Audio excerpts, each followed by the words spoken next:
ነገር ግን እሱ እንደዛ አላለም። የሚያስፈልገውን ያውቃል። ለዘመናት መንገድ ዳር ያስቀመጠውን ያውቃል። እባክህ አይዘን አለ።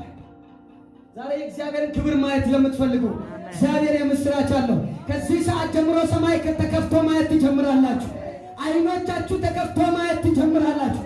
የእግዚአብሔርን ክብር ማየት ትጀምራላችሁ። ክብር ለኢየሱስ ይሁን። እባክህ አይዘን ባለው ጊዜ ሂድ አለው።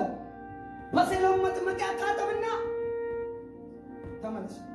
በዛም ቅስፈት ያ ሰው የተነገረበትንና የተወራበትን ቅጽል ስም ለማኝ የተባለውን አራገፈ ከላዩ ላይ። እንደዚህ ሆኗል። የእግዚአብሔር ጊዜ ሲደርስ መነሳት ይሆናል። የእግዚአብሔር ሰዓት ሲደርስ መነሳት ይሆናል። የእግዚአብሔር ጊዜ ሲደርስ መጎብኘት ይሆናል። የእግዚአብሔር ጊዜ ሲደርስ መሳቅ ይሆናል። እዚህ ነው ሳራ በእምነት ይላል የመጸነስን ኃይል ተቀበለች። ምን ሲደርስ? ጊዜ ሲደርስ። አብርሃምና ሳራ ኪዳን አላቸው፣ ጥሪ አላቸው። ነገር ግን ዘግይቶባቸው ቆይቶባቸው ያጉረመርሙ ነበር። በዛው ግን የእግዚአብሔር ጊዜ ሲደርስ በእምነት ክብር ለኢየሱስ ይሁን። እስቲ ቀኝ እጆቻችሁን ከፍ አድርጉና የጠላት አዋጅ በሉ።